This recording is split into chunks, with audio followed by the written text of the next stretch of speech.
ओम शांति।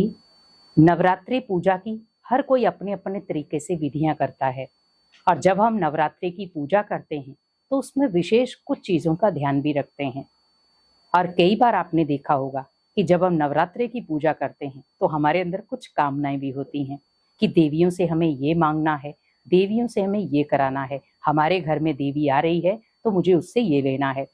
तो आप भी देखें, जैसे मान लो पिता है, अगर विदेश में रहता है तो जब पिता विदेश से वापिस आता है तो बच्चा क्या सोचता है कि मुझे पापा से ये गिफ्ट लेने हैं। तो वैसे ही हम सोचते हैं कि साल में जब देवियां 2 बार आती हैं तो मुझे उनसे कुछ ना कुछ लेना है। बहुत सारे लोग स्वास्थ्य की कामना करते हैं कि मेरा शरीर स्वस्थ रहे, बहुत सारे लोग धन मांगते हैं। लेकिन नवरात्रे में धन की सिद्धि और घर में सुख शांति या सुख समृद्धि की सिद्धि हमें कैसे मिलेगी?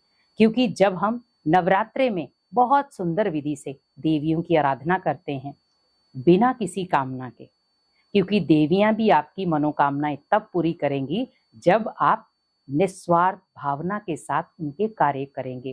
क्योंकि भगवान भी कब खुश होता है? जब आप उसके कार्य को निस्वार्थ विधि से करते हैं। लेकिन अगर आपके अंदर स्वार्थ है तो कहीं ना कहीं वो कार्य निष्फल हो जाता है, उसका हमें फल नहीं मिलता।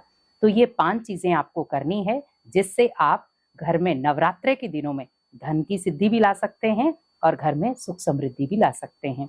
तो सबसे पहला, नवरात्रे के दिनों में घर में खुशी का माहौल बनाए रखें, क्योंकि जितना आपके घर में खुशी का माहौल होगा देवियां उतना ही प्रसन्न होकर आपके घर में आएंगी। और जब आपके घर में आएंगी तो ऑटोमेटिक सोचो आपके घर का डबल खुशी का माहौल बन जाएगा।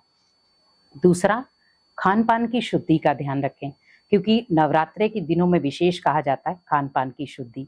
तो खान पान की शुद्धि में ध्यान रखें कि मुझे कोई भी चीज तामसिक अपने घर में नहीं लानी है जो मेरे घर की अशुद्धि का कारण बन जाए। मुझे अगर अपने घर में धन की बरकत करनी है या घर में सुख समृद्धि लानी है तो देवियों को जो चीज पसंद नहीं है मुझे वो चीज करनी ही नहीं है, ताकि मैं प्रॉपर तरीके से देवियों को खुश कर सकूं। क्योंकि देवियों ने हमें क्या सिखाया? असुरों का नाश करना। तो हमें भी अपने अंदर की जो आसुरी वृत्तियां हैं, आसुरी संस्कार हैं, हमें उनका नाश करना है। और जब हम उनका नाश करेंगे तो ही हम सच्ची नवरात्रि मना सकते हैं। तीसरी चीज आपको क्या करनी है? दान जरूर करना है। नवरात्रे के दिनों में विशेष कहा जाता है दान का महत्व बहुत होता है। तो आप कोशिश यही करें कि नवरात्रे पे आप किसी न किसी को दान जरूर करें। अगर आप धन का दान मैं नहीं कहूंगी, क्योंकि धन से कई बार क्या गलत चीजें भी हो जाती है। आपने किसी को धन दान किया, वो सिगरेट या नशे की चीजें खा के आ जाए तो आप ये भूल ना करें। लेकिन आप भोजन जरूर करा दें। अगर आप भोजन नहीं करा सकते तो आप फल खरीदें और जहां पर आपको लगता है कोई जरूरतमंद है, भूखे हैं, आप बड़े प्यार से उनको जाकर के फल खिला कर आएं। तो वो जो फल है, भोग है, बड़े प्यार से आप देवियों को भी चढ़ाएं, उसके बाद उन्हें स्वीकार कराएं। तो ये भी चीज जो है वो आपके धन में बरकत भी करेगी और आपके घर में सुख समृद्धि भी लाएगी। और चौथी चीज आपको क्या करनी है? हमेशा अपने घर को एक सकारात्मक ऊर्जा देनी है और कोशिश यही करें कि सुबह सुबह अमृत वेले उठ करके बड़े प्यार से आप देवियों का आह्वान करें कि मेरे घर में देवियों के चरण पड़ रहे हैं और मेरे घर की जितनी भी नकारात्मकता है वो सब खत्म हो रही है और मेरे घर में सकारात्मकता आ रही है। क्योंकि जब आपके घर में सकारात्मकता आएगी तो आप सोचो आपके घर में सुख समृद्धि तो ऑलरेडी आ जाएगी और आपके घर में खुशियों का माहौल भी हो जाएगा। और जहां पर खुशियां होती हैं वहां धन में बरकत जरूर होती है।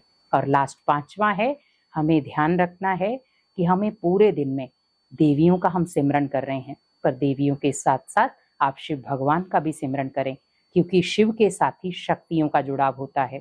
तो अगर आप शिव को याद करेंगे शक्तियां ऑटोमेटिकली आ जाएंगी, और अगर आप शक्तियों को याद करेंगे तो शिव भी भागे हुए आएंगे। तो क्यों ना हम परमात्मा को याद करते हुए उनके बच्चों को अपने घर में निमंत्रण दें।